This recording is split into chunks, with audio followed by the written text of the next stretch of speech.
I guess we're live. Yes, and I guess it's Tuesday, and I guess this is still Trekland HQ. And hey, everybody, we are live. One adjustment.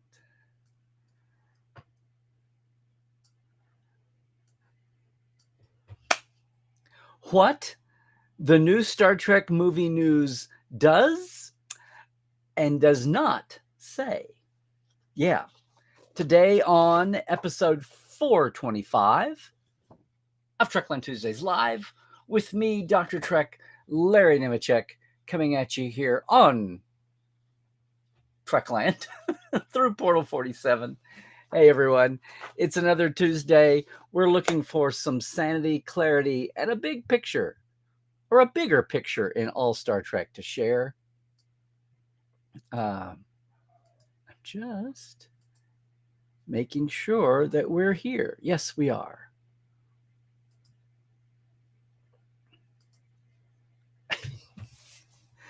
How is your Tuesday going? How were you doing on the Friday when you heard the big news from Paramount Skydance? Actually, this is what I'm talking about. What did and didn't happen Friday? We're going to talk about that in just a second. And so hang on. The reason I did not talk about it on Friday, we'll get to that in a second. But first, I got to say, as people come into the chat, welcome everybody. Welcome everybody. Wherever in the world you're coming from, I'm glad you're here for 425 of Trekland Tuesdays Live. We've been doing this since 2017. Most Tuesdays around this time. Glad to have you. It's a live chat. So look, I'm going to do a soapbox theme here, little topic. Then we'll take a micro break. And then just for the live show, we'll get into the chat here. And yes, I will back scroll and do all that. And as you do that, say hi to everybody. If you're new, well, if you're not new, say hi to everybody. But you know to do that. The TTLers are a friendly bunch. We are global. That's why I do it this time of day. And look, the best channel to come in on is YouTube. You're going to see all the answers, all the comments in the chat. Okay, you Twitch people will too. Facebook, you're welcome, but you're only going to see the other Facebook people's comments. And that's become a smaller and smaller slice of the pie. Also, if you're on YouTube, you can, and I very much appreciate this, take advantage of the super chat. If you want to throw a couple of bucks at me in appreciation, if you're not part of any bigger program that we've got for supporting, that's awesome. I really do appreciate it. And yes, if you're watching us later on YouTube after the live show, you too can leave a comment below. We'll keep the conversation going here. I keep hearing from a lot of people that watch TTL later than live. They can't. Americans that they're at work and they just can't even. They can't even lurk. So we appreciate that, and I appreciate hearing from everybody. So yes, whether it's the live chat or it's the comments later on, please jump in. And if you're watching us later on, maybe sometime you can watch us Tuesday afternoons, 1-ish, 2-ish Pacific time, and then 4-ish, 5-ish Eastern, and around the world. At 1, that makes it 9 UK time GMT and 10 Central Europe, because we do have a lot of folks there. So welcome, everybody. And welcome a few days after. A lot of you made it to our big Portal 47 open house this year. Our guest was David Goodman. It was a great night. I still have the pile of door prizes over here to mail out. I'll get to that, hopefully sooner than some years. And we had a great time with David. He stayed for 1 hour and 40, which was awesome.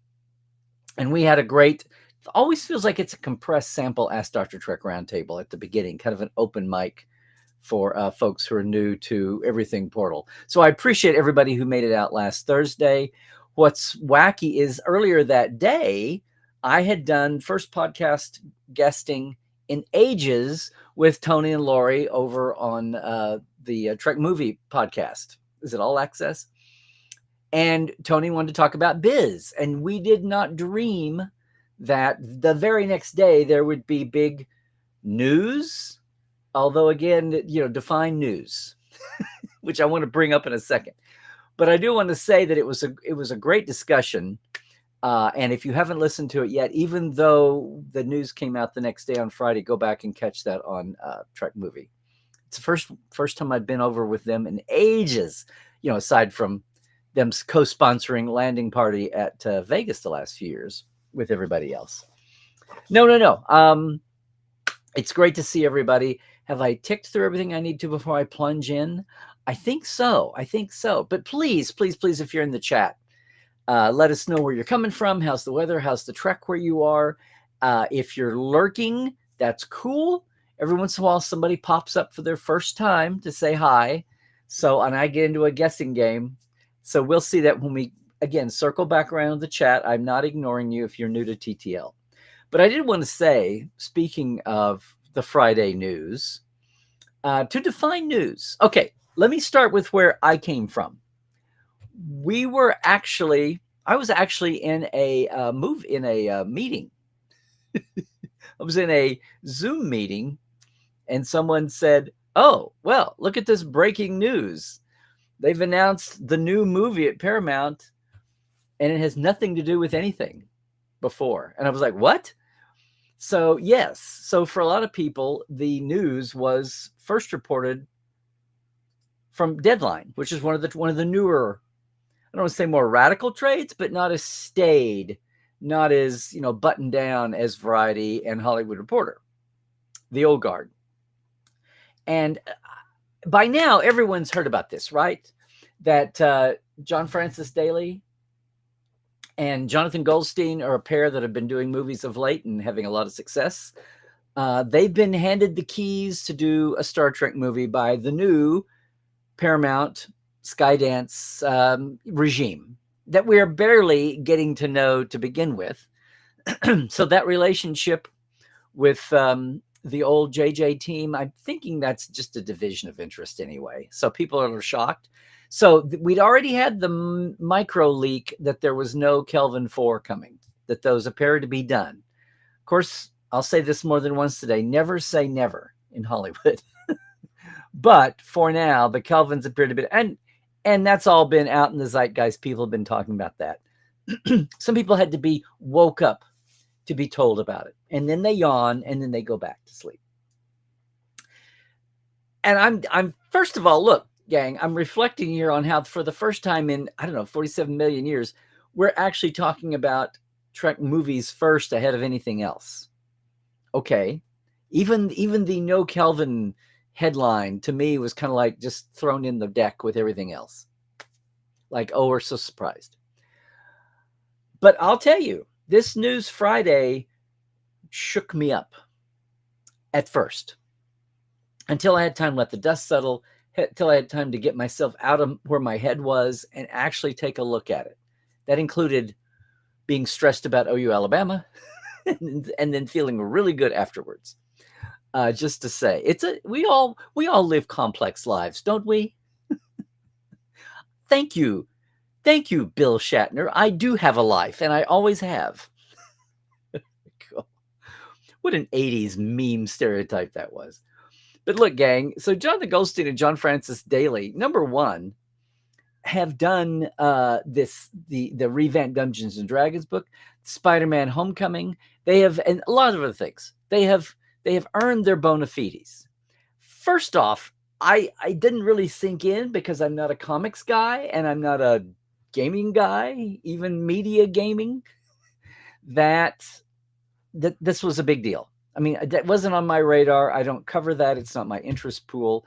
I can appreciate it once my eyes are upon it. And it kills me that all this time I never realized. Look, a lot of you look at John Francis Daley and you think Bones. You think, I don't know, the Gina Davis show, which I didn't realize was a thing. Somehow I must have missed that. Gang, you say John Francis Daley to me, and I go back to Sam Weir, Lindsay's little brother, Linda Cardellini's little brother. His first credited role, Freaks and Geeks, man. One of the great done wrong series canceled way too soon. Stupid NBC, 1999-2000. Oh, my God. And yes, I have the yearbook of DVDs, the special edition episodes on DVD in the McKinley High School yearbook format. And I also went to the signing in LA where the entire cast and producers were sitting, and I was mad because I had special ordered that set and it hadn't come in yet. So I had everyone sign on I made a special piece of stationery paper and everyone signed on it, and I've slipped it into the yearbook where the DVDs are. It was a huge Freaks and Geeks Martyr fan. It was so stupid. And look at that cast. Look at the cast that came out of that. All these first-time kids. Okay. And John Francis Daley was among them. So, okay. So I guess he's turned out okay. He survived the kid actor syndrome. So good on John Francis Daley and Jonathan Goldstein for this news. Now, however, I was not keeping up with them. All the major blurbs about the headline, the bulletin, would say, creators of the well-received, Dungeons and Dragons movie and Spider-Man Homecoming. And I'm like, okay. Well, I went over to look and the mess that superhero movies have been in and how they've been splintered with makers and all that. And I look and I see Spider-Man Homecoming, which I mean to watch. 92% on the tomato meter at Rotten Tomatoes. 87% on the popcorn meter. 92, 87, not bad at all. Did they divide a fandom over how horrible the movie was? No, apparently not. So, okay, yay. And something as diverse as Spider-Man and Dungeons and Dragons, although what kind of a franchise is Dungeons and Dragons besides the very words and the tone? Okay. What really, that's all good, well and good. That's really actually secondarily hitting me. What I reacted to in the blush, and you tell me, we can talk about this in the comments. You tell me. The first thing that I heard was what was said in our Zoom call. Oh, look, they're doing a movie that has nothing to do with anything prior to Star Trek. And my brain snapped to, what? Okay. This whole lesson, this whole experience takes me back to the world of reality that we've been through before, where the entire world, despite their professional credence, despite their shingle in whatever line of work they're in related to entertainment, the whole world is not Star Trek fans. Not only that, the whole world is not used to dealing with the Star Trek audience and the 60-year Star Trek history. Here's what I'm saying. I had a heart attack. I thought, what? They are jettisoning everything ever. This is the Star Trek 09 announcement on steroids? What? I was like, really? Is this going to be the end of the franchise I love? Until I actually went back to look at, I'm going to call them the quotes. So Deadline had the first story. Here's what was actually said in the Deadline story. Goldstein and Daley's film is a completely new take on the Star Trek universe and not connected to any previous or current television series, movie, or even prior movie development projects. Okay, that's not even origins. That pitch falls in line with Skydance founder David Ellison's recent comments on an earnings call when he said the next Star Trek film would not be a sequel to the Chris Pine-led series, but something different with new actors. Now, right there, I had a heart attack. I didn't have time to go look until hours later, and then I did. This could be a wide spectrum. I get the part. It seems to be a truism here that their movie will not contain any characters known from the prior 60 years of Star Trek. When I hear not connected to any prior or current Star Trek television series or movie or development, well, development we haven't seen, so we're not emotionally invested there. Any prior current television series, you mean like the other 800, 900, 1,000 hours? Prime, Kelvin, Mirror, whatever. It's not been connected to that? Well, my paranoid heart goes, ah! Star Trek is blown up as a franchise. And then I see clarification where people, again, not everybody in the news business, in the movie business, in the promotion business talks the same way we do. Case in point, do you remember when Origins was announced? It was announced in a formal press release from Paramount Pictures talking about how this movie would be set before the Kelvin, before the 2009 movie, which told us, and people making that statement promotion wise, they're getting it from the writer and directing team, in a hush hush, tiny little pipeline, a need to know basis. This is like announcing D-Day. They're using the words that make sense to them. Because from what we know now, yes, it did happen before the events of 2009. What we all wanted to know was, what does that mean? The main part of the movie 2009, 30 something years into the Kelvin universe? Or do you mean it takes place before the birth of Kelvin Kirk, which means a split timeline, right? Which means the timeline hasn't been started, which means Prime. You had movie people working in promotion, making announcements. You had a team around them. No one in 2000, whatever this was, 22, 23, 21, when that was announced, nobody working at Paramount Promotion then had anything to do with Paramount before 2009, or let's say 2005. No one in that department was around for 2000. No one there was in the glory days of yes, the MCU, only it was the SCU. It was the Starfleet Combined Universe. It was everything, the 2 series and a movie going. Peak Star Trek at Paramount. That era, those employees, that generational turnaround of people who handled Star Trek for a living but didn't work on it, they were gone by the time of the infamous Beyond, the May 20th event, when they had no clue that they couldn't run a Star Trek free screening the way they did any other movie. If you gave out free tickets, they would all 100% be used. There was no wiggle. You don't give out extra tickets knowing that X percent don't show up, because they had 200 people turned away at the gate, including some Star Trek notables. But there was simply no room at the inn for them inside. It was kind of embarrassing, but it was so telling. And look, we're 10 years beyond that now. My point here is this language, this verbiage, saying we're not going to use any characters from prior Star Trek films or movies, is completely different from saying these are not going to be connected to any prior, current, or previous TV or movie in Trek. Because you're talking about characters versus the whole rest of the enchilada, the whole rest of the verisimilitude. I had a heart attack thinking something was going to be majorly blown up, even on a scale bigger than the wackiness of the Kelvin universe, which when we finally heard was an alternate, then I could breathe easy. Oh, great, fine. I don't have to care. I don't have to care. Fine, good. Do your worst. Go play however you want to play, because I don't have to care about it.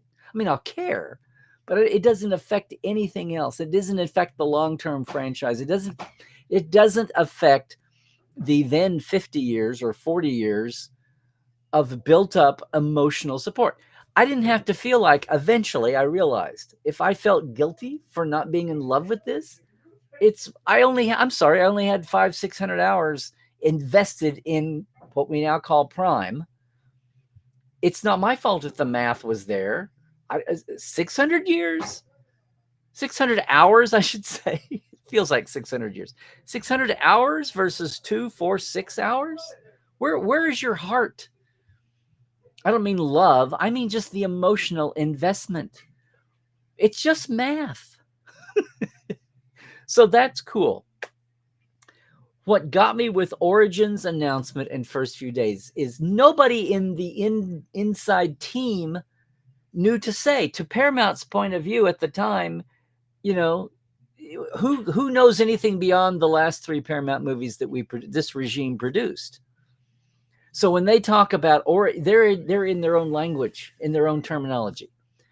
So when they talk about Origins being before the '09 new, nobody in that team knew to say it's a prime timeline movie.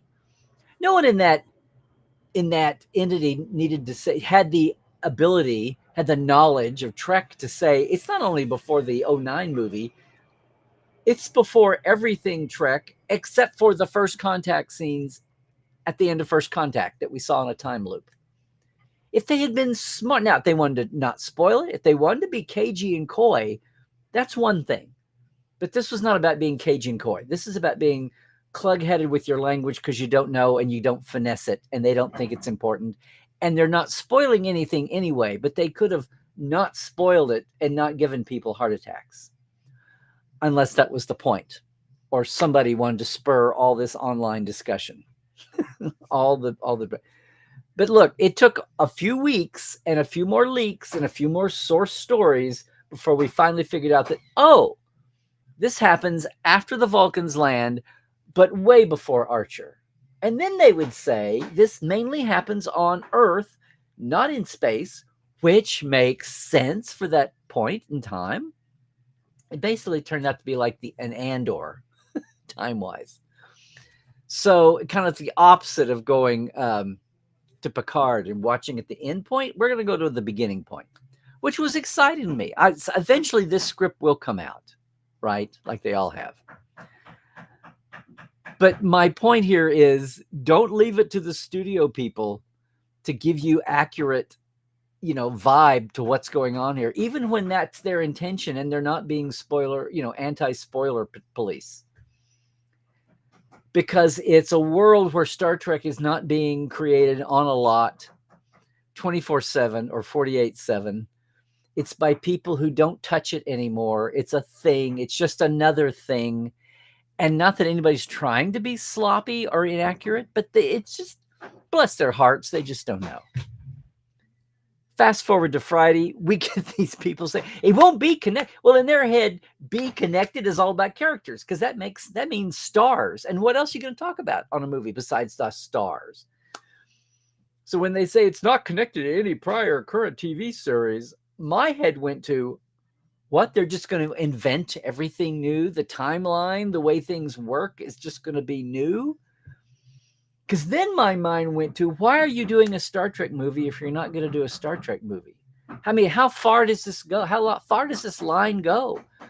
Are they going to announce? I think the bloom is off the alt universe rose. That was a creature of the Split Corporation and the Split rights and all that crazy stuff. I think a lot more was made out of that than it really was. I think a lot of this was JJ's goal. You could say ego and drive, but the goal to have his own Empire franchise like Star Wars and Lucas, the way they handled all the licensing deals back at the time and banged heads with CBS, who wound up with the poor rights, which the idea that it was a Paramount movie, but CBS, a TV network, despite the former tight lineage together for 20 years, made no sense in the moment. And they fought and banged heads over that.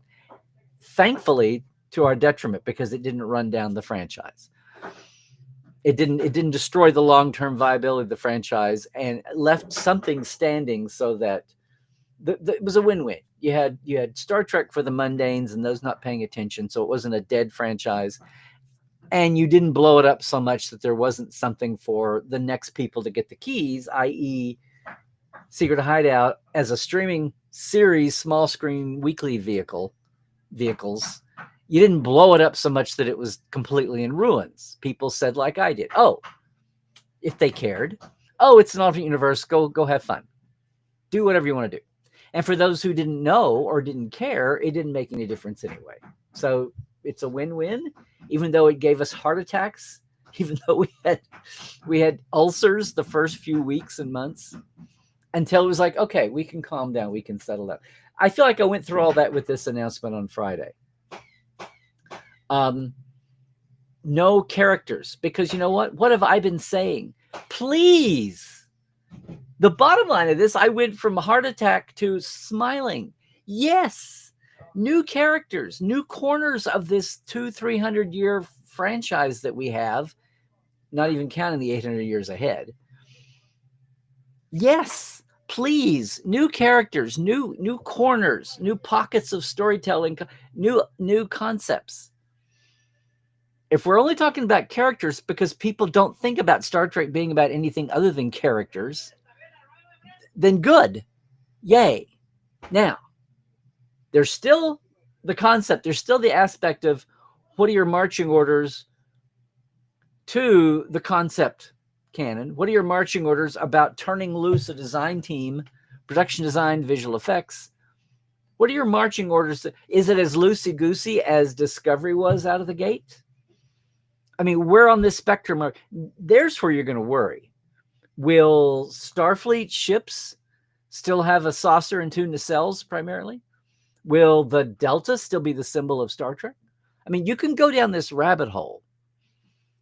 Even 09 kept with this. It was an alternate universe, I know. We don't know what time frame, or even if time and a chronology means anything to these guys. So you can go down that hole, or you can stop and think, wait a minute. They did produce a Dungeons and Dragons movie.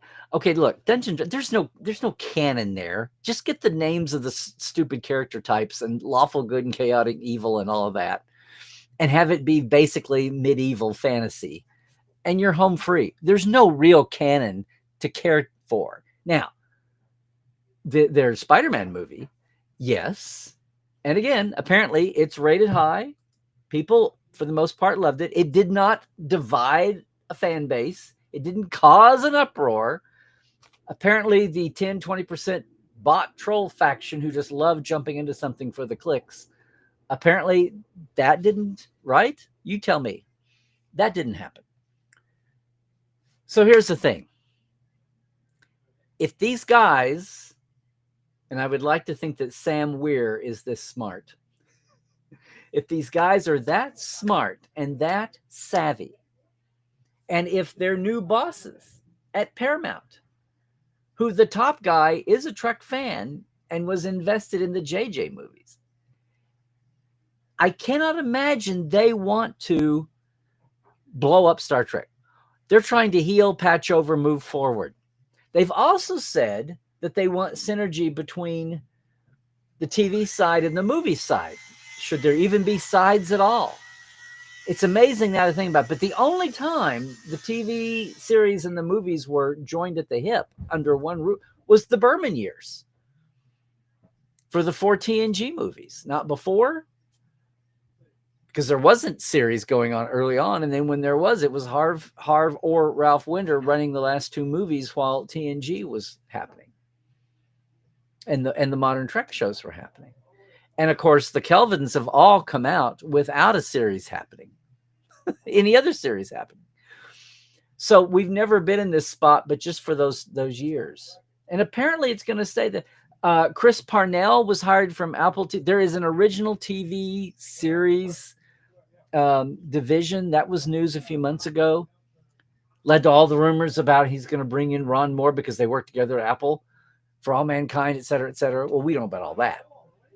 But for right now, for all the talk about synergy, it's still some kind. It may not be a huge brick wall, but at least there's an office door. At least there's an internal Wahlberg wall, and they're going to be going back and forth, not out of one office, but back and forth between 2 offices. And we don't know jack about what the future of TV looks like under Paramount Skydance. That's all still out there. No one has appointed anybody to be the overall Star Trek king. That's not part of this news. This is only one movie. If it's a test run, it's one movie. Not only the Star Trek 4 movie, but Origins, which gave me a life lesson in how loosey-goosey these things are announced can be. You go through a lot of worry for nothing. I mean, the Origins might have been crazy for the canon we know, and we, my challenge is to smooth anything, retcon anything. It's just, does it have to be so difficult sometimes? Do we have to get so contorted? So we didn't even see how far, but I'd rather it be from that time period. That's much smaller China shop for the bull to be in than anything later on. So yay for that. We know nothing about that corner of time. But that was then, this is now.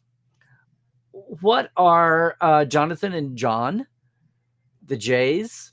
What are they going to bring us? We don't know. But the initial sound that it was going to blow everything up and be disconnected from anything else, then they immediately all they talk about is characters? No. So I'm still hopeful, because how stupid would you have to be to completely, I mean, we had the controversy about JJ's Trek and the incredible shrinking expandomatic Enterprise.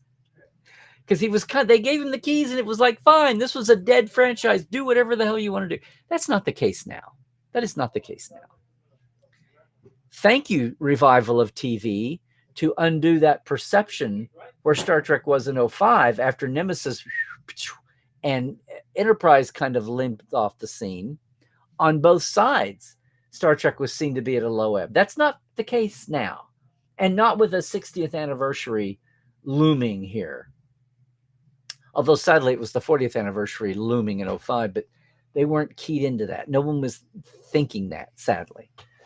It's on the radar now. It's on the radar now. But here's the bottom line, gang. Everything I've just said, I'm using the term news loosely and announced loosely. Because the thing that is not so in between the lines, this is not subtext. And it's very clear this bombshell on Friday was not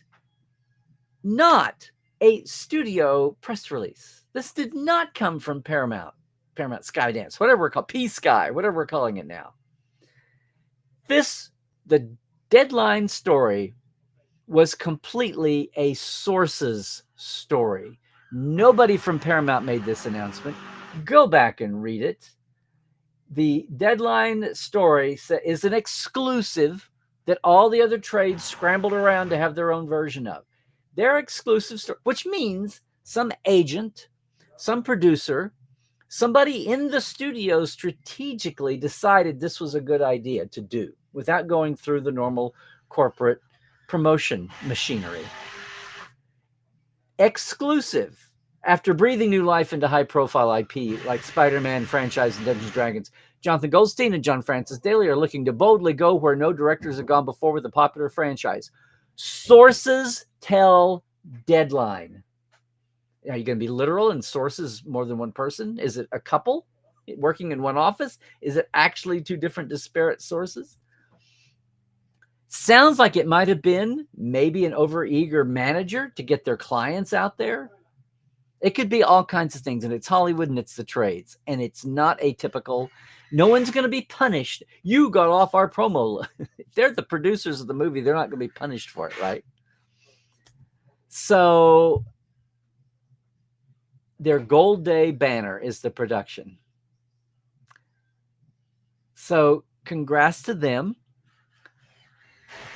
I hope there is within them enough Trekishness or the savvy to go over and study Trek to not screw it up, and or enough oversight and supervision in the young, expanding, newly hired, if there's not a holdover, ranks in the inner workings of Paramount, that who's overseeing this, right? But you would think Ellison's Ellison, this is new news. He doesn't want to screw up. He wants to be big and flashy and show that he's, whatever else your worries are about politics and all of that, and buying Warner Brothers and being a media, at least here his core interest is making movies, and he wants to be bold and definitive and not make false steps out of the gate, not take all this original moment. It's kind of like when a presidential administration comes in the first year or two, they want to have a run. They want their momentum up. They know eventually things will slow down and bog down, but here out of the gate, they want to do, and they're spending money. They've announced the slate of movies will be bigger, so they need movies. It makes sense. For a while, Star Trek didn't get mentioned at all, and then it did. Then we've heard about, and it's not the Kelvin movies apparently didn't survive the regime change the way Star Trek 6 did, because it was the original series people and they'd survived 20 years of TV and different movie regimes, heads of studio. But this is a case where Star Trek 4, much less Origins, were looked at as the old guys' projects, and almost no one ever keeps an old project if it's not in work, if it's not greenlit and being made and money spent, if it's still an idea about to go, no matter how much it's talked about.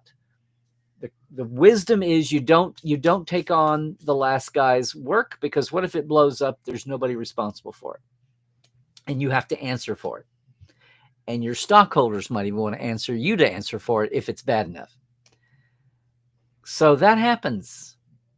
So here's the new guys from the new guy. This is one of the first announcements. I am all for new characters in a new corner of Trek, as long as it's grounded and it's Trek. Hopefully they won't butcher anything that we'd have to patch in. Hopefully it's a good movie, good story, whatever the characters are. Hopefully it's all feels like Trek. It's there. These guys seem smart enough to not botch that. Hopefully they'll get a consulting team. Hopefully they'll get people who aren't in it for the ego. They're in it to contribute to a franchise that's been around. They don't want to be the ones, as people have always said over the years, they don't want to be the ones to F up Star Trek. I know that's what the JJ team thought. They more like babysat Star Trek for 10 years. But that was fine. They did a coming and going. They did an ups and downs, hash of that, given the situation at the time. The Dungeons and Dragons movie had a 91% from critics and 92% from the audience. So.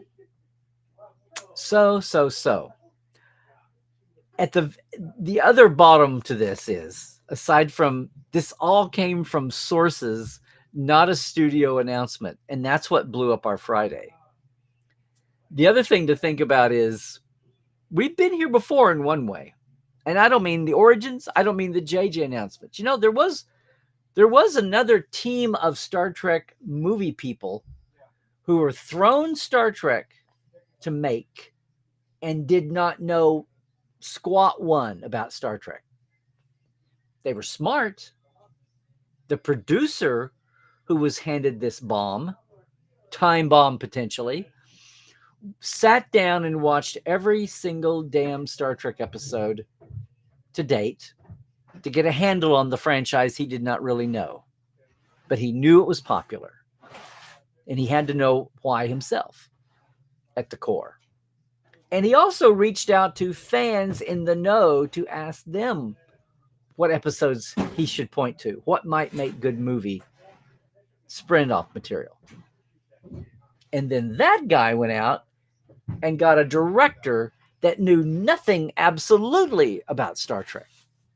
And all he basically knew was what that producer told him, pointed him to. By now, I feel like Paul Harvey, the rest of the story.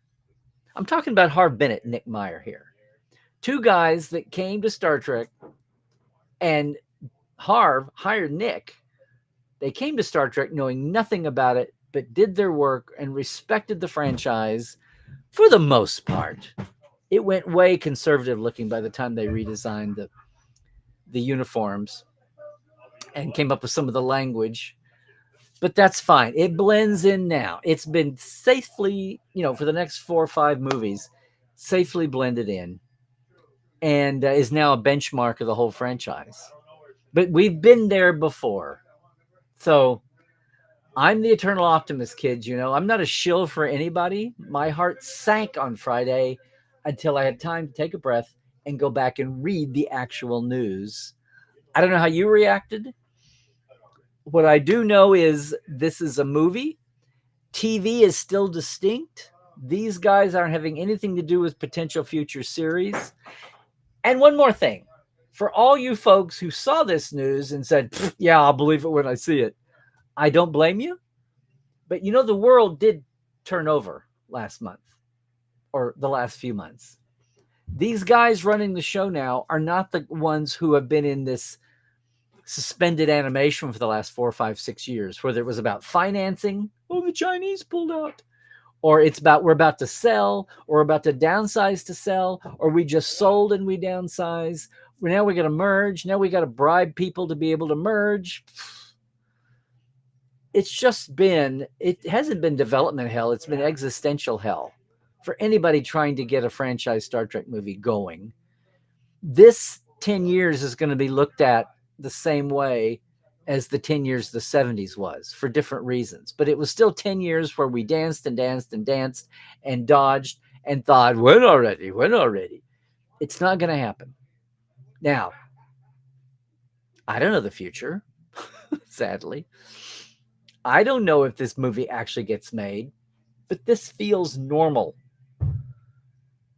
Everything of the last 10 years that was in development hell that never made it was in a weird time. And even as they were announced, you could almost feel that there was just it was almost like going through the motions. I'm not predicting anything, but right now, with new people in charge and they have everything to prove, I'm thinking things could always go south, but I'm thinking this has more of a chance of being made than any of the last 4, 5, 6 flaky dakies you're hearing. And speaking of hearing, of course, the guys outside wait for the loudest news, the loudest noise for when I'm finishing up. So that's it. That's it, gang. What did you think when you heard the news Friday? Did your heart sink? Did you cheer when you finally understood what was happening? Did you feel sad for Origins? Did you feel sad for Kelvin 4 again? Kelvin Arabic 4, not Kelvin Roman 4. You know, there is no Star Trek 4 Roman aside from the one with the whales. I love how they use Arabic numbers now. We will see. Will this usher in a series of unrelated movies, or will the first hit movie become the new thing? We'll see. We'll see. And of course, we'll see how the TV side develops once all of that settles down, which won't be likely for another year. We'll see. Anyway, thanks everybody for hanging on while construction yard outside happens. Hang on with me here for a minute. We will wrap up things again for the live folks. If you're leaving me now live, maybe you could come in next week again and join us sometime, or just check out the rest of the channel while you're here. Like and subscribe, do all the things, get the alert, ring the bell, because we're still putting out Trekland content here on the channel, specials, and yeah. Second Opinion will be back when we have Fresh Trek again. Meanwhile, gang, I just got to say thank you, of course, to our Patreons, Chuck A., James Kerwin, Diana Hopkins. There are TTLers, Halford Gunn Johnson, Lawrence Todd, Chris Jiggins, Mitch Keith, Keith Rombach, Josh Patton, Chronicasha Productions, and Comedy Forecast.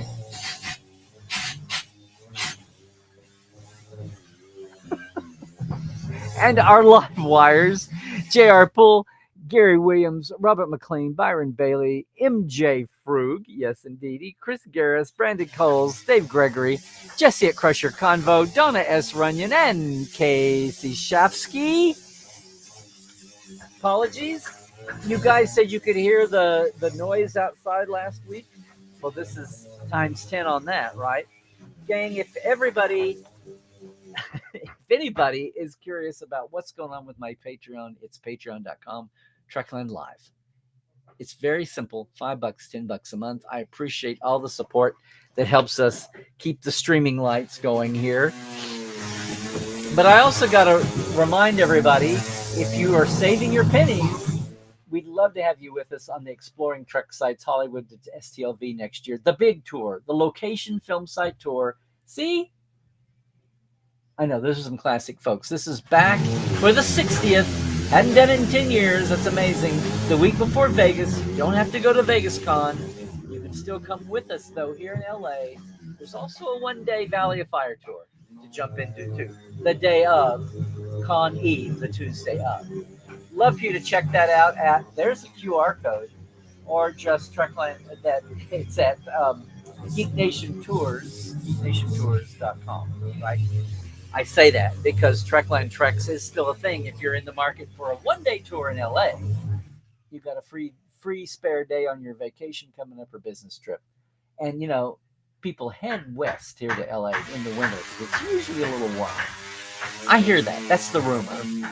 Would love to set up your own customized for you away mission, 4 stops in a day of fast food lunch with me, your concierge, your prop wrangler, your costume helper, whatever floats your boat. Just get in touch with me at treklandtreks.com.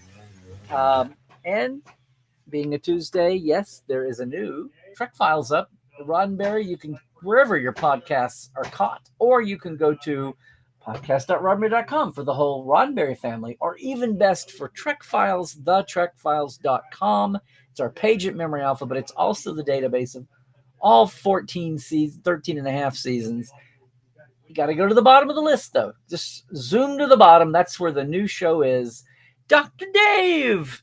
David Williams is back, and we're talking about the TNG episode Interface and what it said in 1994 about VR and AI and oh my, and what it got right, what it got wrong, and what we thought back in the day.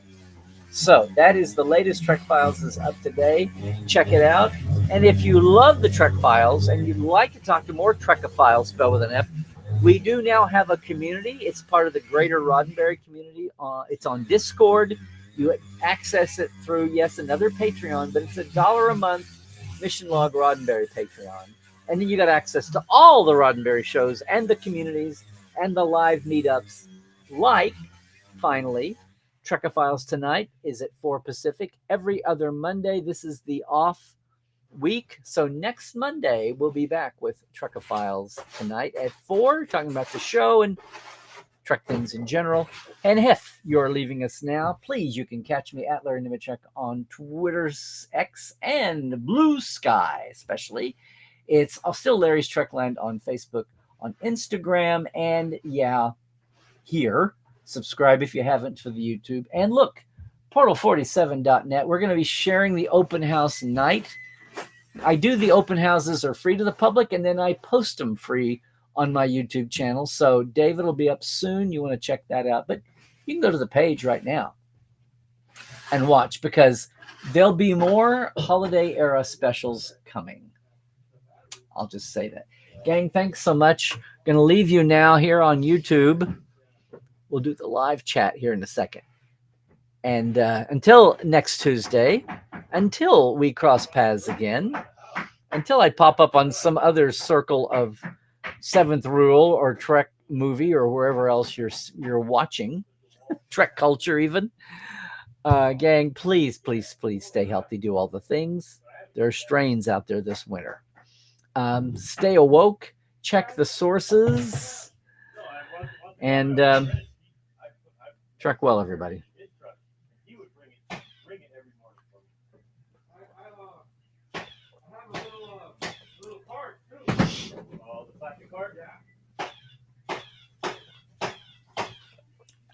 Okay, is there not? Something going wrong? Is there not much chat? Good to see everybody. I'll just say, first off, everybody.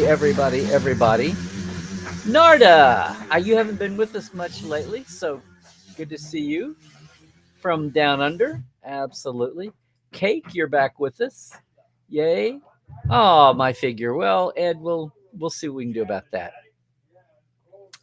Melody too. Hey, and Dave.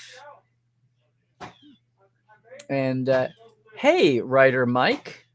I think you've been with us before, Mike, right? Either way, good to see you.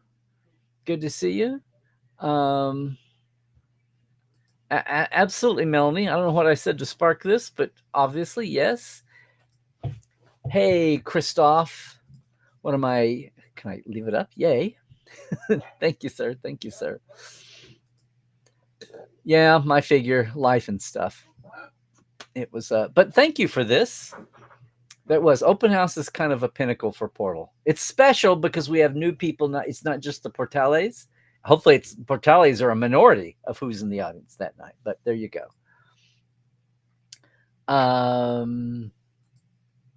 Thank you, Melanie, and I hope it is every year. I hope it is every year. Hey, Astral Works. Joy. You are excited about any movie. Okay. Oh. Hi, Captain. Sci-Fi UFP. Howdy from Southeast England. Just got cold here this week. Well, it's been monsooning here in Southern Cal for a week. It feels like since Thursday or Friday. Captain, is this your first time with us, or you've been coming and spoke up, or did I sleep through other conversations? It's good to have you with us. Either way, obviously. Hey, Timothy, namaste and prosper. There you go. Well, you guys are just backwards, Nardik. You're getting warm now while we're getting into winter. Yep. Hey, Dale Cowboy, are you new with us also this week? Maybe not. If you maybe you're a chat pack regular anyway, either way, it's always good. Well, here's a stranger to these parts.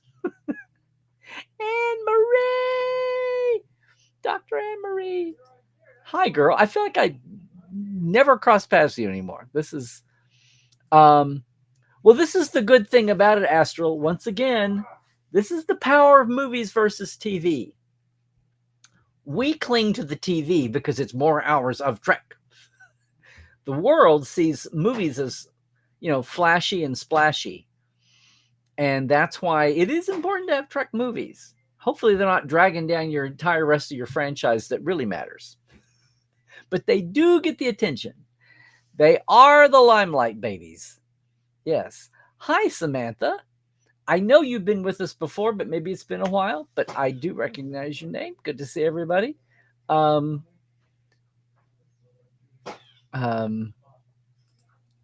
Okay, so you go back to Freaks and Geeks days too. Nobody ever talks about it, but what a crime. What a crime. Here, I'm gonna oh, we're not in Zoom, we're on Restream.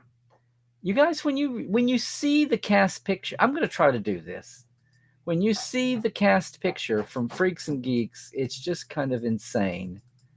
I want to get there. It was such a great show. I want to get the full cast picture here because I saw it earlier here on IMDb. Where is the big cast picture? This is the one without. Nope, it's all of them. Can I do this? No.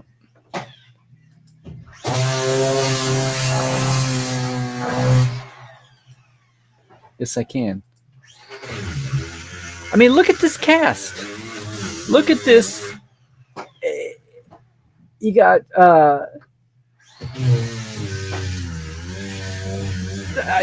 Linda. Oh my God. Linda Cardline, Busy Phillips. Here's John. Here's little boy John, right? James Franco, okay. Sam Levine, Seth Rogen, right? Jason Segel. It was everybody's basically first role. Oh, what a loss. Yeah, Martin Starr. He was the odd bird. Anyway, yeah.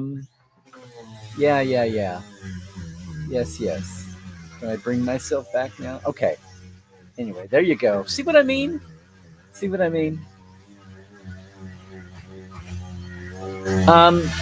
See, Astral, I'm not a comics person at all myself. You guys know that. So, but I'll go. I will enjoy, and a lot of them are really good up until they finally have to be a comic book movie and they have to fight for 15 minutes or something crazy. Hi, Mona.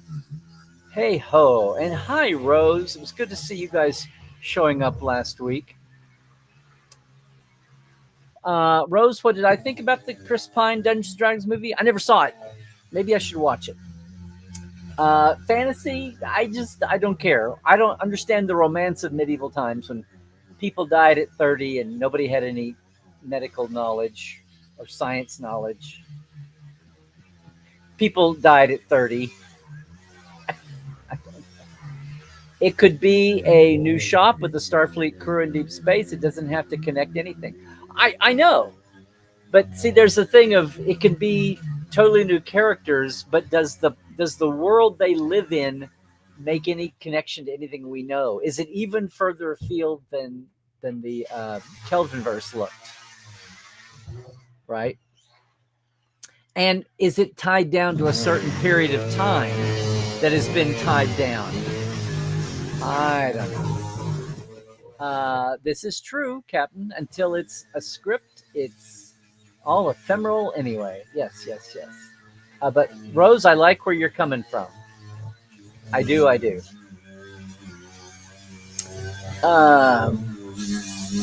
Narda, what you want to know is all brand new Trek, brand new crew, and brand new ship going to places we haven't been before. Search for yes. But is it recognizably Star Trek? Does it have is it what era technology is it? Do they like not say and it's just vague and there's nothing tied down at all? See, I'm all fine. Even the most liberated of storytelling and not being bogged down by canon, you have to say otherwise. Why have it in Star Trek? So I'm sure that they will have starships and they'll probably say phaser and they'll probably say warp factor. They'll probably say tractor beam. But what will they do with that? I don't know. I don't know.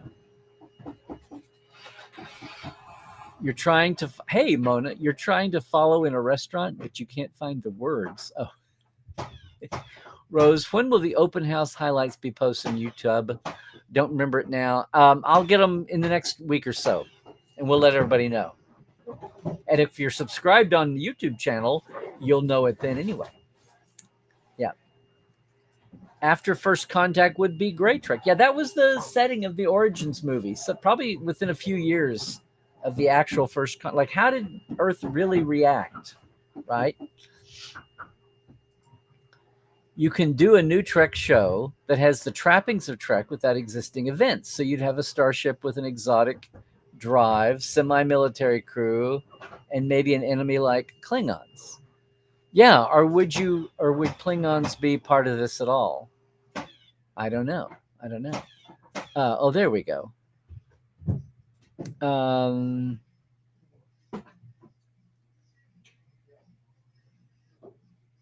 I lost my place. Where are we here? Again, thank you, Rose, for your instructions for everybody. Here we go. Hey, Astro, you want a high concept psychological thriller? Fine. Cool. I'm all for it. It could be all new characters we've never heard from before, but they need to make sense. They need to make sense in the greater Star Trek universe somehow. Can we be tied to a time period? These producers specialize in reboots. Well, they had the original. Didn't Homecoming have the cast? We'll see. Again, comic books tend to be all concept canon. How many different Batmobiles are there? And it's the Bat. It's like, it's a big thing to be the design. That's fine, but that again, that's what sets Star Trek apart from everything else. That's what's unique about Star Trek. And if that's not important to you, that's fine. Do you enjoy any of the other aspirational, cool, geeky, future-facing franchises out there that tell stories? I mean, what makes Star Trek different? now that I found out that it's other people get inspired by comic books the way I always thought Star Trek was inspiring. Well, that's fine. Yay. I It was a shock to me. I just thought I thought they liked the goofy and the pew pew and the run around the action and maybe the clever lines. But for people to actually be inspired on the order of something like Iddick, only in something else, I had no clue until my adult comic friends told me that's where they were when they were kids. And that's fine. That's fine. Knock me over with a feather, but that's fine. We're all different. We're all different. Yeah. Hey, Don Don. Oh, cool. You watch Jason's show. He was new to me for some reason. I never heard of Jason in Sci-Fi for Me. But thank you. Glad you enjoyed that. Yeah, we've been doing a lot of talk about the big tour. Terrace and me together or me by myself. And I've been on a lot of places the last couple of weeks. So glad you saw it. So today's news includes Kurtzman not fired. No, it'll finally come down to Kurtzman not renewed. That's where it comes to. Yes, Rose, that's exactly what I was talking about. If it's done well, I think this could be a great movie. I want to allow myself to get excited about it. So, well, oh yeah. I have been talking for years about why does everything have to be Kirk and Spock again? Please don't reboot Picard and Data. I have, new actors in a new thing. Don't retell the stories from when they were younger, like what we've already seen. Don't redo that. I've been preaching that for ages. I just get nervous when it's new people at the helm. And what kind of a team are they going to get together? And look, I just watched people who say, oh, we know our canon, when the whole time what they meant was we know our concept canon. We're going to let anybody do whatever the hell they want to about visual canon. That's a thing? I thought it was concept canon. Yeah. Hey, Red Shirt, just got to your computer and trying to catch up. Okay. I'll let you. Well, okay, my figure. Another vote for the Dungeons & Dragons. What's funny, see, this is what I said a minute ago. The Dungeons & Dragons movie, all it has to do to be successful is just be a good story. Well written, well acted. Sense of humor, makes sense. Have some surprises. If you do a Star Trek, you have to do that and then have it be in this completely, set universe. And of all of I'm glad they did a good dungeon, but that's kind of a low bar, isn't it? It's not lots of movies fail because they fail at having a good cast, or they fail at good direction, or they fail at having an engaging story or clever lines or a clever plot, clever, visuals of whatever order. I said that's a low bar. Apparently that's a high bar for some people. But it's when you're talking about who's going to do a Star Trek movie, having a good movie is like the first step. It's got to feel. Otherwise, why do a Star Trek movie? Just go off and do a movie. Which is what people have said when they didn't like the opening steps of Star Trek, of Discovery, right? Tell this story. Just why do you have to pretend you're in Star Trek or you're in this time? You're 10 years before Kirk and Spock, and that's what peeled off a lot of support, was that team having a blind side to the importance of visual canon, as well as that. Passersby on the street saw that fly by and go, this is supposed to be 10 years before Kirk and Spock? And it's 50 years apart being produced, I know, but come on. You could have done 90% more to still be modern and still not insult your intelligence that was before Kirk and Spock. You could have done all kinds of little things or big things that would have not made it look antiquated. Just would have made it look right. Again, there's a difference between design and cinematography, but that's an old soapbox. So, yay, that we know they can produce quality movies. That's what we'll say.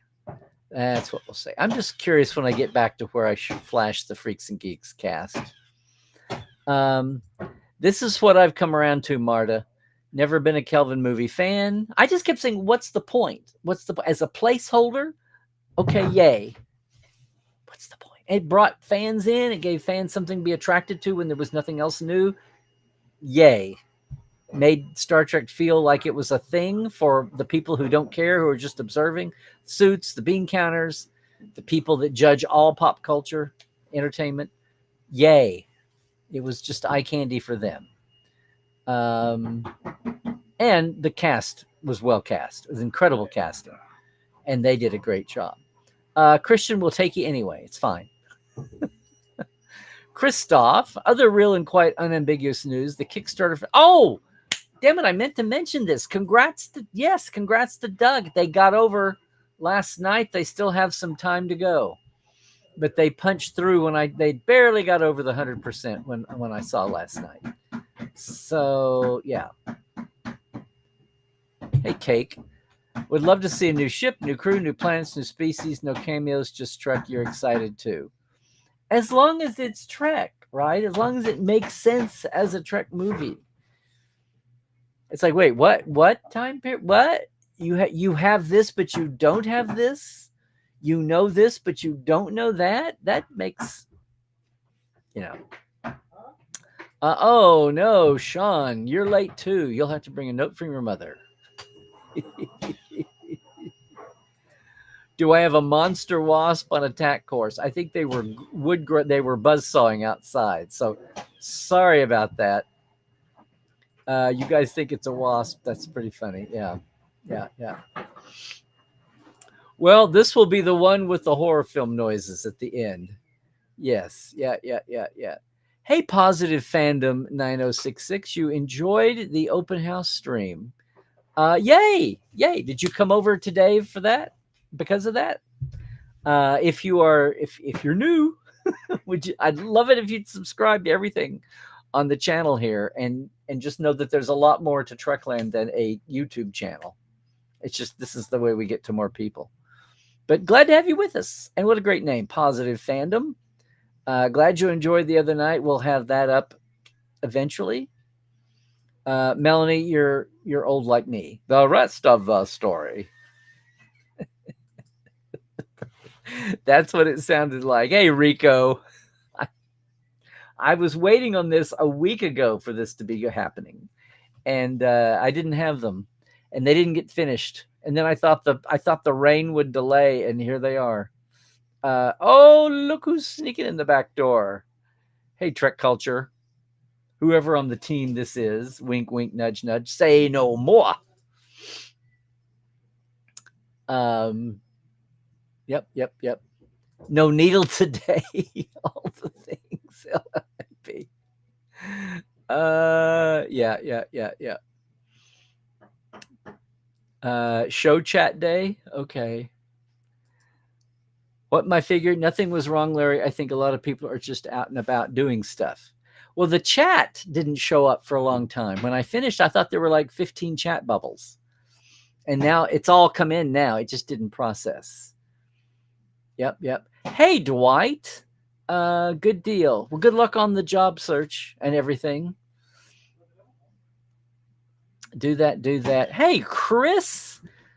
Everybody, it's Chris from the transporter room. Good stuff, good shows. Even the ones that I'm not in. Let's see. Hey, Scott. Hi, Scott. And look, I got internet back, Scott. Guys, we didn't have internet here for 4 hours short of a day. From like 3 a.m. Sunday to right before midnight last night. And they were almost comical in the way they kept trying to give you an hour and then didn't. Then they told us it was back. The note came at like 4 a.m. that we had power back. Well, the power was back before I went to bed. It's crazy. Anyway, I'm glad, as always. Everybody knows Scott produces and Kyle. They produce and edit all of our YouTube videos now. And the commercials for the open house, the little video bits and things. That's all them. No needle, but the noise Machine scroll back. Yep, yep. Hey, Supervisor 194. I know you've been with us before, but it's been a while. If that is indeed your real supervisor number.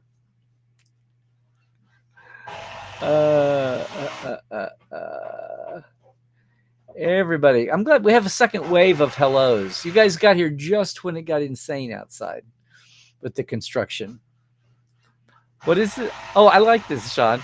We need a code word when we see you on other channels we can use to let you know where we know you from. Well, you could just use the name of the other channel or the other show or the other pod or the other page. Alternating snow and rain here in Ottawa, Gatineau this past couple of weeks. You're Canada. You expect that, right? Hey, Dave, you are always so positive. Thank you, man. Open house was a great crowd. Always fun. Love seeing new faces and seeing people win prizes. No matter how well the random... Well, I have a new randomizer drawer now. You better believe it. I bookmarked that. Yes. The secret code word is...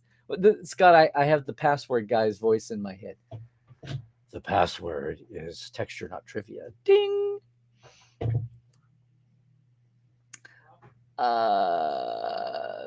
Let's see. Hey, Better Video 360. All the pubs were quoting the original Variety article saying Kelvin is officially dead, but the original article didn't quote a source for that. So how is that official? This is what I'm saying. Oh, my figure. Too long since you've watched Freaks and Geeks. You need to rewatch it. It's got to be out there streaming somewhere. You don't need to have your DVD special edition yearbook version. Yep. Oh, Rose, you're getting a hail from Trek Culture. How cool. How cool is that? Oh, nope. I thought that was it. See, I'm getting my chat in clumps today. At least we're not having latency issues, right? Like last week, that was just strange. Strange.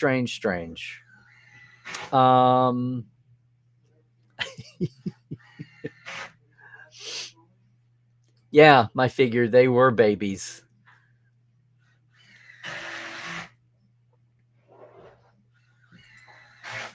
I thought that might be Chris, not Sean. There you go. He's out of here now. Oh, hey, Pedro, you made it here toward the end. Yay. Okay.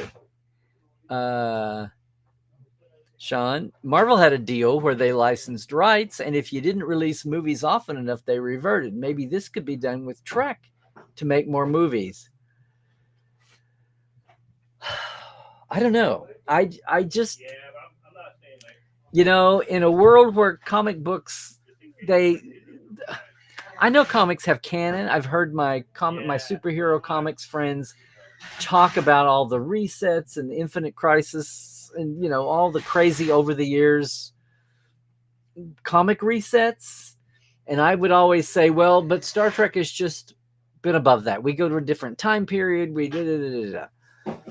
I just feel like if you really open up the floodgates, unless you put somebody at the central hub who is really looking out for, like an editor, when an editor assigns stories or videos, when an editor does it, then there's a continuity. When a story editor assigns scripts out and they come in, they're smoothed into a single tone and voice. And there's got to be something like that for Trek, where even if you're the director or the producers of a movie, TV side don't seem to have that same kind of problem in structure and power, as long as somebody actually does the job and somebody is hired to be that person. Like we've had that, right, with the Wars movies and with the MCU. So the Trek needs a gatekeeper in the good sense of the word. Star Trek needs a hub master. That's my new term, the hub master, to sit in the middle and make sure, take your ideas, but just make sure they don't have a glaring idiocracy about them.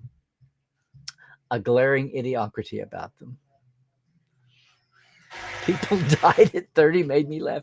I have never felt romantic about medieval times or Iron Age, Bronze Age. I don't care whether it was fiction or historical or fantasy or what. I never got the romance with swords and hoods and cold and jeez. Well, Pedro, I think we're fine. I think we're good, but thank you for asking. Hey, Pedro, you heard about the Star Trek movie news? Can't wait for the 6th attempt. What was funny to me was how I could tell there was a shift here, but a lot of people are just of the, I'll believe it when I see it. This is different. This is different time, place, intention, owners. You're not there. You're coming out of 10 years of miasma. You're coming out of 10 years of flux, and people are, damn it, they have something to prove. And I think Star Trek will be one of them.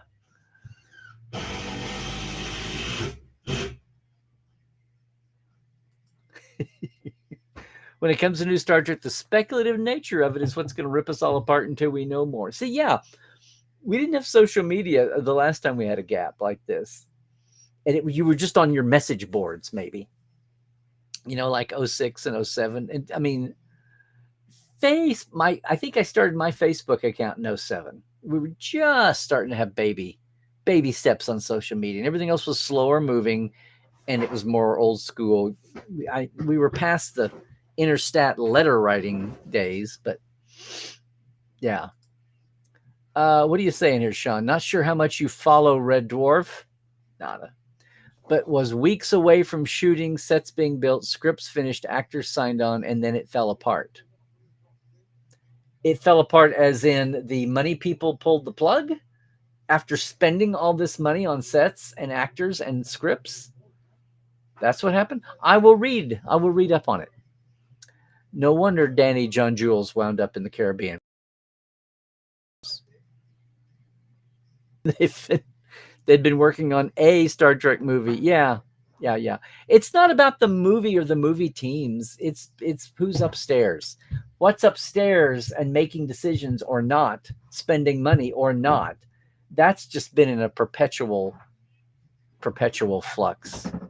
And the fact that Beyond didn't do as well as Stid of all things. Oh, passing this along, boosting the signal. Your Star Trek family, Mark Sickle, texted tonight's watch party is canceled due to work demands. He said he has a big day tomorrow. We wish him well.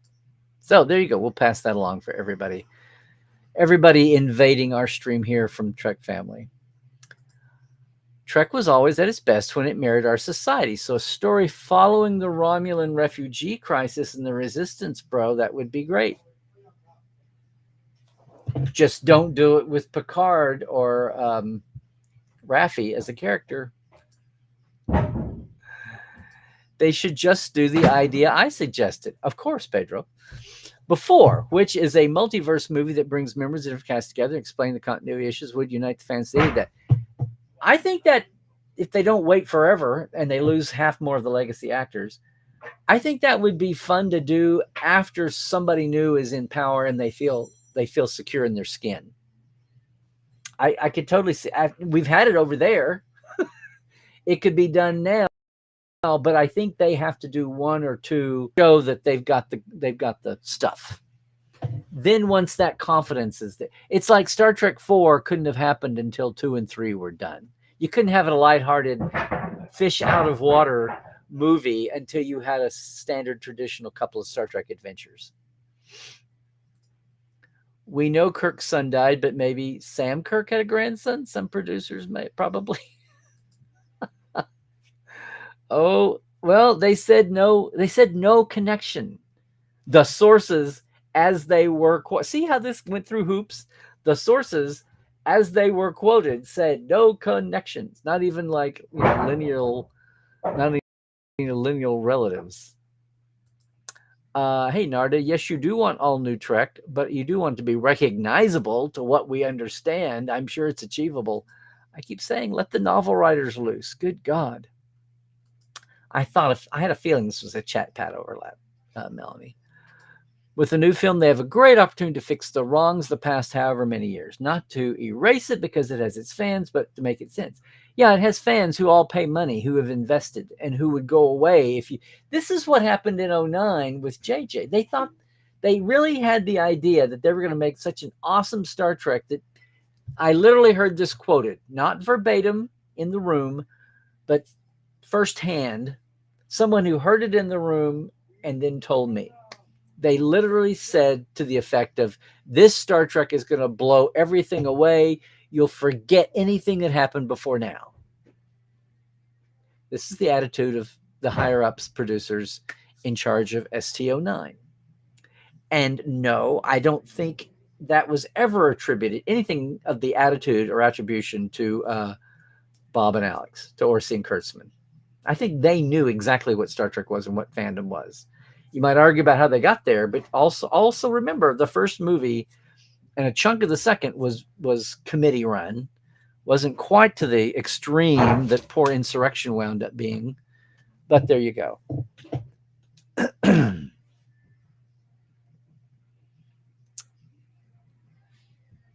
Hi, Ma. Oh, Sean, you don't like Kurtzman because he's coarse and rough and irritating and he gets everywhere? What is this? Is Chief O'Brien working on a conduit in the background? Yes. Why, yes, he is. And I don't bother him because he's the most important person in the history of Starfleet. There you go, Sherry. Imagine the worst idea for Star Trek. Well, they took pitches. Like Mike McMahon came in. They said, we want to do animation. He came in with a pitch. Hagemans came in with a pitch for younger viewers. So they had the pitch idea for Picard, and Patrick, they wrangled it out, right? So I think time will tell that other people. He's the head of the pile, but I think other near heads of pile will take a share of the blame or credit for what we've seen on spool for the last 10 years. I did that. Oh, yes. Yeah, yep. Ma. Plushy McCoy is right back there. Yes, absolutely, Narda. It's nerve-wracking. Yeah, it's kind of like, do you know that kids can steer? Exactly. I want to take I will take a sedative, doctor. Thank you. Oh, okay. Yay, there we go. There's one sure way to remember on Star Trek TV. You mean like a captain's log? Maybe. I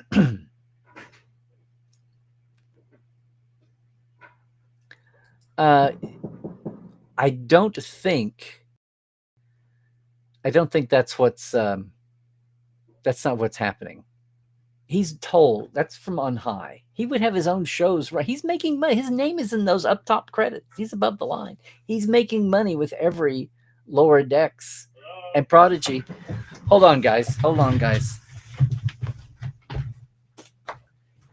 You have to open the door. That's fine. I just wanted to tell you something. We didn't have to.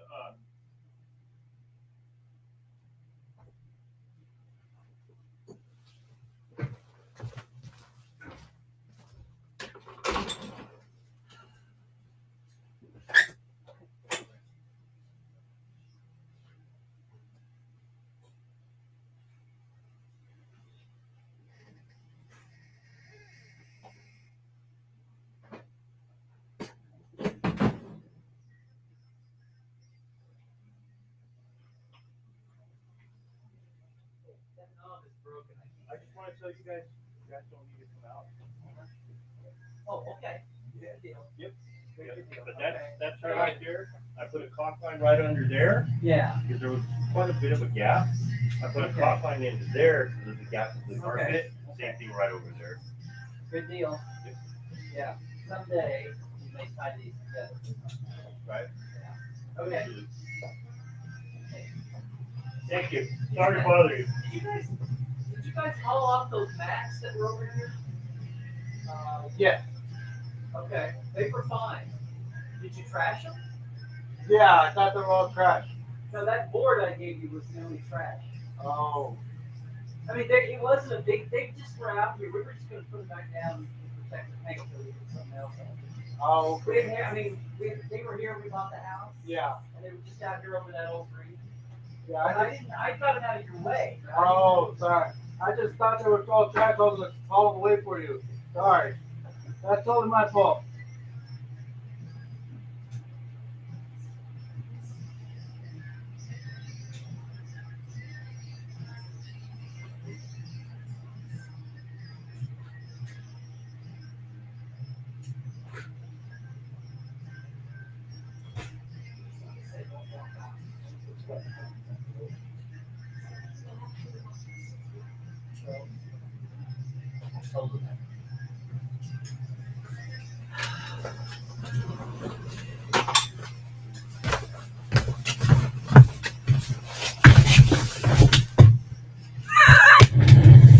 You guys will remember these 2 weeks. I know it. I know it. How are we doing on the chat? I'm gonna say Kurtzman had nothing to do with canceling the shows. That came from on high from their bosses. The same bosses who will or won't renew his contract in a year. Well, Pedro, this is what I was saying. I'm hoping these guys are smart enough. Look, there's one thing that's haunted everybody since Gene Kuhn. Well, no, there's something that's haunted everybody since Harv Bennett and Nick Meyer and Rick Berman and J.J. Abrams and Alex Kurtzman. You do not want to go down in history as the guy who fucked up Star Trek. Now, a lot of people will jump in and say, too late, that ship sailed. I will point to this and this and this. But that's an overriding thing. And it's not just a matter of, oh, they won't rehire me for another one, right?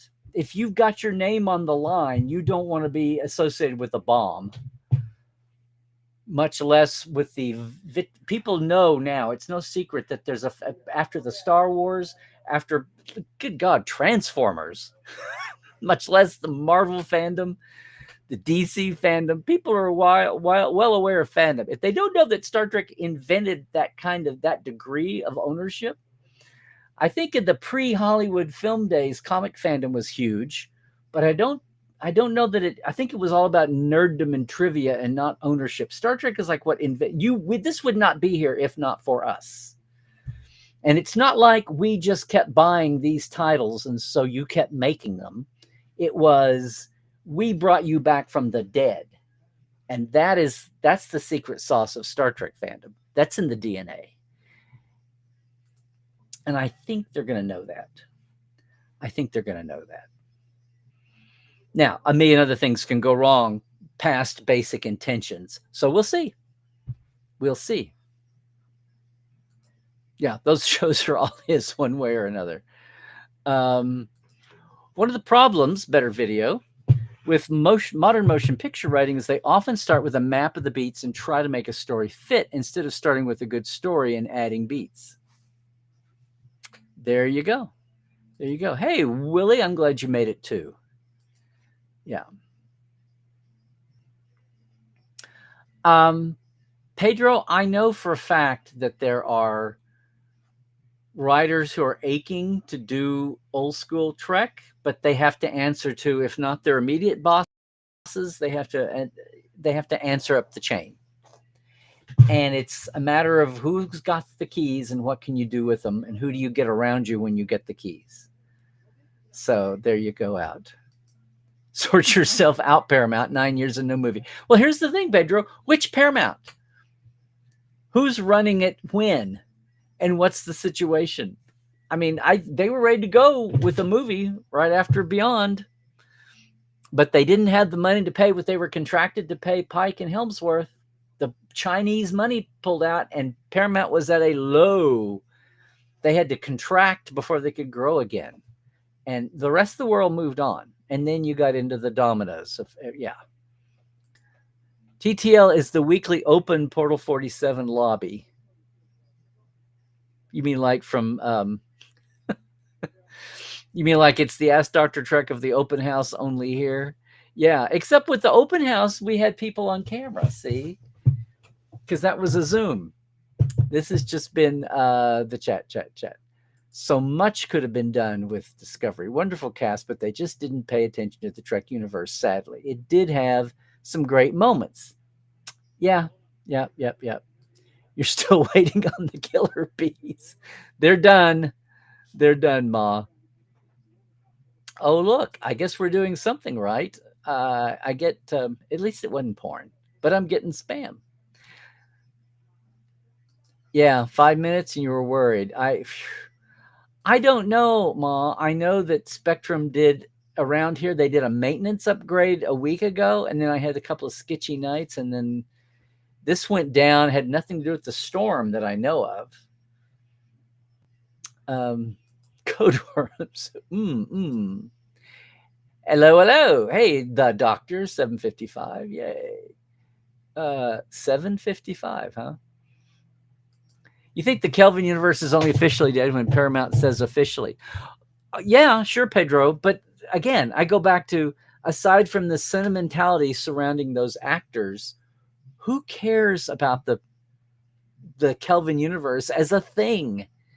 It's just the creation of its own real world time. it's yeah. They don't teach the Three Little Pigs in the USA. Yeah. Stick a fork in it. We need a new team to make good Trek movies again. Well, I mean, it would have been interesting to see one last Chris Pine movie. I would have been curious to see what the Origins movie looked like, unless it was horrible. And then I'm still waiting to see how history judges Section 31. If the story points in it kind of it's kind of like all the silly aliens in the background of the motion picture. They've got like all this PR Sturm and Drang about it, and all this detail that was made that no one cared about, and they didn't use it. And then 50 years later, here comes Lower Decks pulling out those races and use those species and using them. I think it's funny. And then here's Linus being a Saurian, on Discovery. It's fine.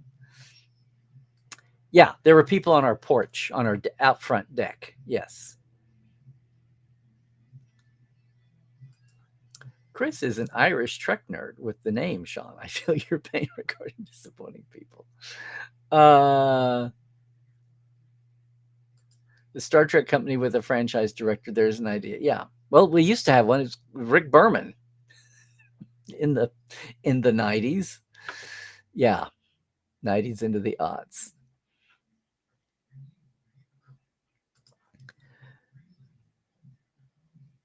Yeah. You hear it really well, huh?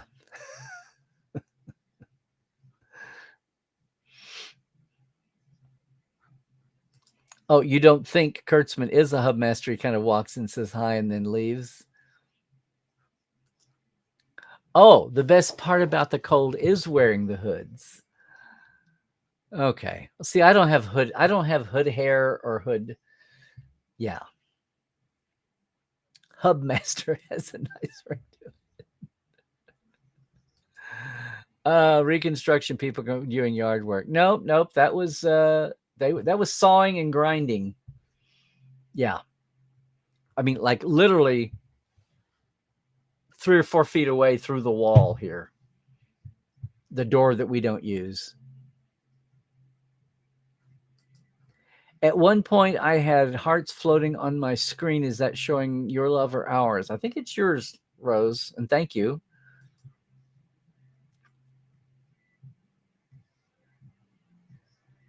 I think you're less obsessed with medieval stuff as I'm within living memory of my European forebears. Others are chasing that connection. Living memory from 1,000 years ago? 600, 800, 1,000 years ago? Okay.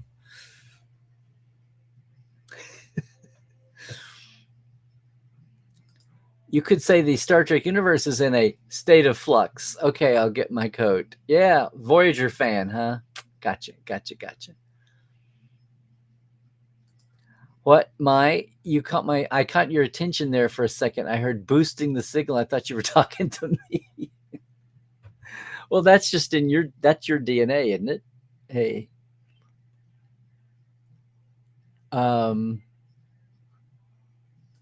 Beyond was the best of those 3 movies, but that's like recommending your least worst Star Trek episode. I kind of agree, even though the whole thing of the little mini ships attacking the Enterprise, that was Voyager did that on Swarm. I'm like, well, this would be really exciting for people that haven't seen Voyager. I was just like going, really? This is the big, huge thing we're going to spend all the visual effects bucks on? It's been done before. And I'm sorry, I really don't ever need Beastie Boys for my Star Trek. But then again, I could just be an old fart, you know?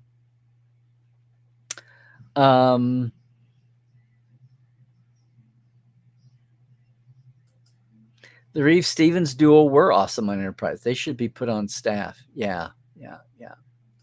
Wait, you're still bitter that they brought back the time agent actor from Voyager Relativity in a Picard time travel plot and then never made any connection between, convinced that was a late rewrite. Oh, yeah. Well, there was a lot of wacky late rewrites and drops and deletions, right? That Terry's probably just too exhausted to talk about right now. Good night, Rose. Thank you. Chief O'Brien is interrupting the cabin. Did anyone just see the Tribble move? Did it? Did it move?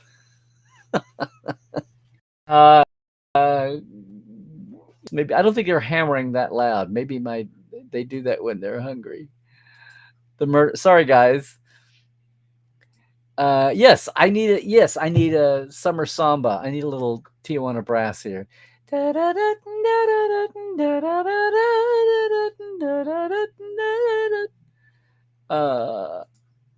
Mind the gap.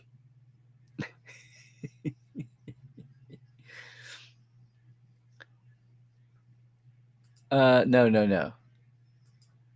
They always. It would have been. Yeah, no. Good line though.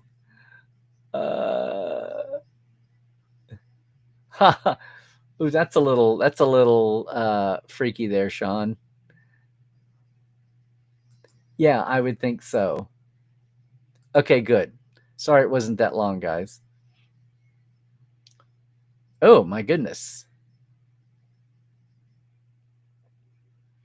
Okay, Pedro, thanks for sharing. Anyway, I hope you're better.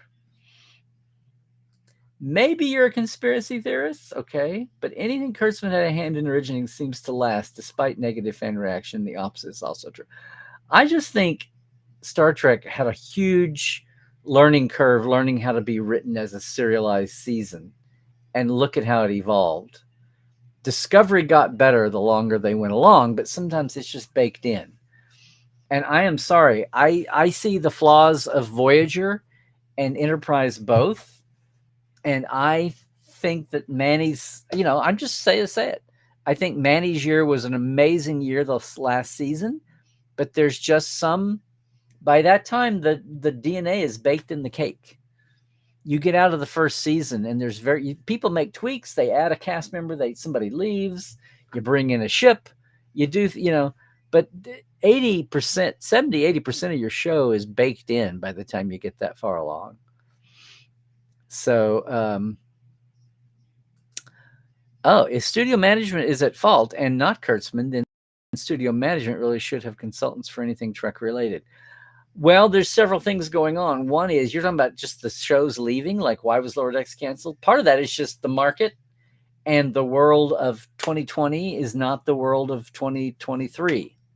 As crazy as that sounds, because streaming was such a new hot thing, and then pandemic, and then they grow, and then they contract, and it's just been the last 10 years have just been insane. And maybe that's what all history says eventually, but it's like there's been no norm.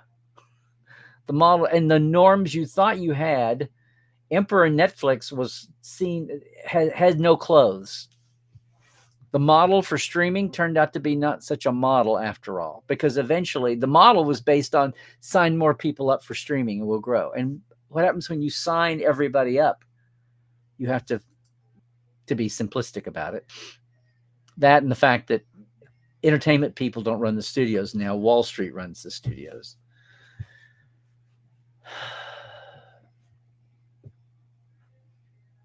Don, of course, Prodigy is canon. Of course, is anybody saying Prodigy isn't canon? Goodness. Sure thing. No, Pedro. Les Moonves got Me Too'd away years ago. Yeah. Have I ever seen Adventure in Space and Time, the drama? Yes, I have seen it. I love it. I love it, love it, love it.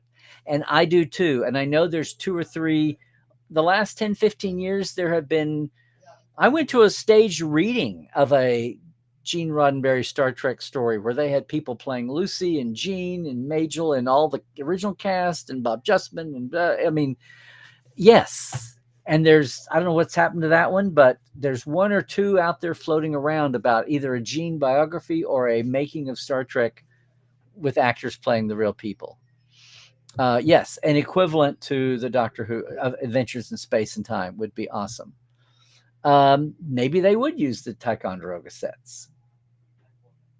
Of course, they've been wallified. They're not shooting setified now. So, I saw some people trashing Generations as well. It's your favorite Trek movie, huh? Okay. That's interesting. Yeah, so many dead characters in Section 31.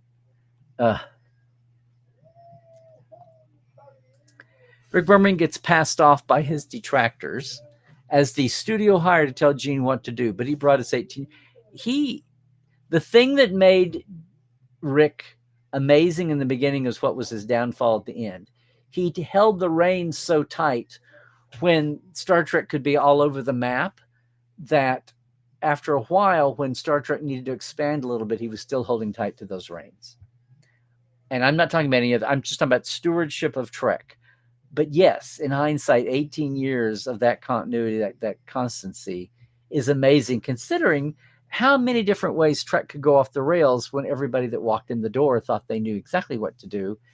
And, even the young bucks that would come in that were Trek fans. Yep. Hey, my figure, enjoy your dinner. Don, you enjoyed the Kelvin timeline, but you must agree we have to move on from it. Paramount Skydance is the right thing. Again, what's the point of the Kelvin timeline? What's the point? It existed for a reason when it did. I would have maybe liked one more for the Sentimentality Act, but here, as I said this with Tony and Lori on the Trek Movie podcast. Eventually, the Chris Pine cast was not equivalent to the Shatner cast as far as longevity and sentimentality and emotions wrapped up in them. They earned a final chapter after 5, despite the Studio Mishigosh chaos. The Pine cast had only been around 15 years, not 40, 60 to the 90s. They'd only been 15 years, not 30. They were only the latest layer, not the reason for the season. So there wasn't enough depth. Oh, we can't let them go out on that one. We have to give them one more. That feeling wasn't there, where it had been that way with Bill and Leonard and Dee, et cetera, et cetera, et cetera. Oh, you meant, I knew my grandfather that came over. Other people's ancestors. My grandfather didn't come over. My grandfather of the Nemecheks was one of the youngest 2 of the 8 brothers. He had 6 older brothers that were born over. He and his younger brother were born in the States. In fact, my great-grandmother came across when she was pregnant. Good Lord. They were made of stern stuff, huh? But you're saying other people's ancestors came over 200 years ago or more, chasing a culture they never knew, and that comes out at Ren fairs. No, I get what you're saying. I get what you're saying. And Ren fairs are always hot. Back home, they were always humid and hot, and that's just how I want to spend it. Yeah, with Beyond It's Sad, the Enterprise gets destroyed every movie. Yep. Cheap sense of drama. There was a fan edit of Data flying the Enterprise through the Borg cube set to Beastie Boys. It was really amazing. Okay, it's a fan edit. I'll let that happen. Hey, Glenn, good to see you. What? I drank? I mean, I sang? Okay, fine. The Tribble moved. We could send the clip into top 5 supernatural videos. I'll let you do that. On Voyager, I'm bitter we never saw the Arrow shuttle in Voyager, even when they came up. Yes. Yeah. When they had too many shuttles to fit in the little shuttle bay. Yep. Well, Pedro, do you want to risk having a Star Trek on network TV, on dying network TV, and having it risk not being renewed? Maybe make a mini series that doesn't need to be renewed on network, and then see how it does, so that if it doesn't make enough viewers, there's no harm done. I don't know. Yeah, absolutely, Dwight. Jesus. Continue Prodigy with Janeway and the kids. Yep. I know. I can't believe I can't. I really wanted to see. I can't believe, of all things, I wanted to see Gwen and Dal go somewhere. Yeah. Ooh, Pedro. Yeah, he's been gone 5 years or so. Whatever.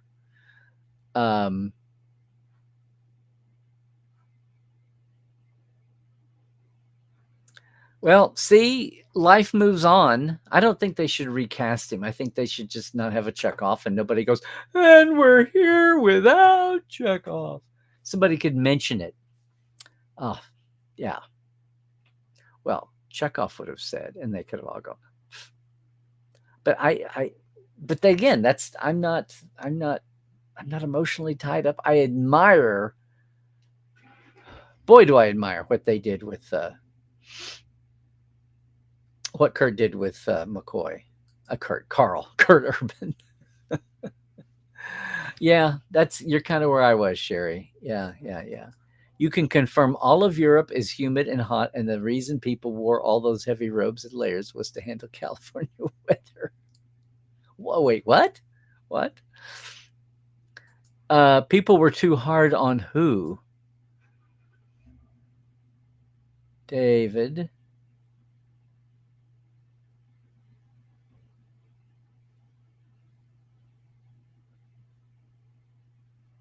Okay, I missed this thread here. But hi, David, if you're new to our thread here. Not sure who you were talking to there, David, about an awesome production.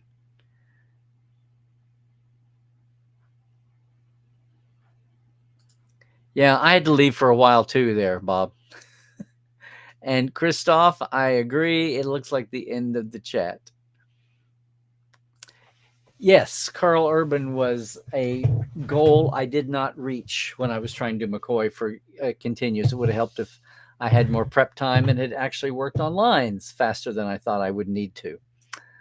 But gang, I think that is the end of the chat. Oh, you think people were too hard on Rick Berman about the show running? Maybe.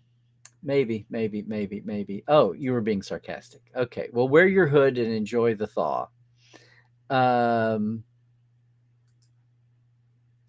Thank you, Christoph.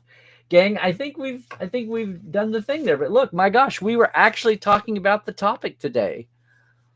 What a thing. So everybody, hey, it looked like we wound up with a lot of new faces here at the end. So just so you know, I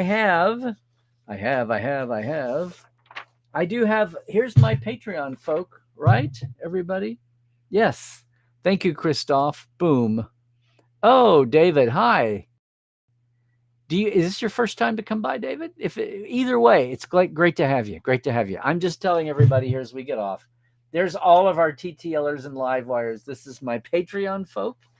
And if you want to help with my Patreon, it's a very simple $5, $10, or you can put more in, but those are the levels. I need to get my $10 reward people out. Sorry about that.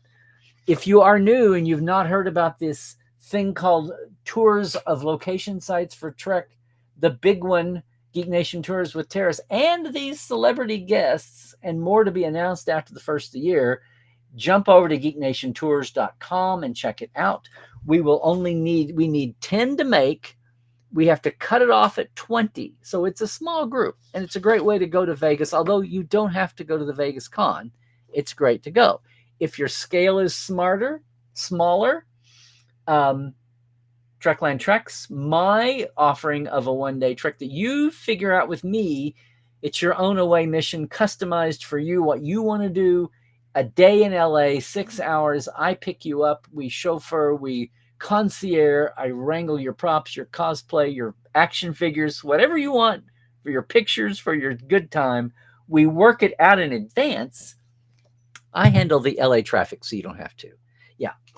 TreklandTreks.com. You can also get to it on my page, LarryNemechek.com.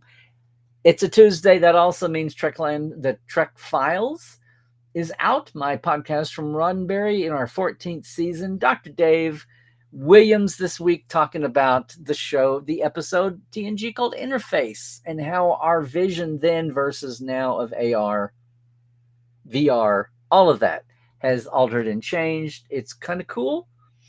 Wherever your fine podcasts are caught, of course, thetrekfiles.com is where you can get the complete library, easily scrollable. It's our page on Memory Alpha. We'd love for you if you could check that out with all the hot links, yada, yada, yada. It's all there. And of course, I'm around, Larry Nemechek, on Twitter and Blue Sky. Hey, I'm Trekland on Facebook and Instagram. A lot of fun stuff on Instagram lately. Again, portal47.net. If you don't want a Patreon, if you just want to jump in with the Portales, we just had Portal 47's open house, big annual 10th anniversary. I've done Portal for 10 years for all the Star Trek fans who have no idea how much Star Trek they still have no idea about. I'd love for you to, it's my passion point, and I'd love for you to jump in and be one of the Portales community. There's several of them here in the States and in Europe. And that's going to do it for me today, gang. Sorry for the interruption, the construction. I think that's now over. Today was probably the last day. It was a holdover day from last week. It should have been done last week. But I'm glad you're here. Thanks so much for dropping in with me.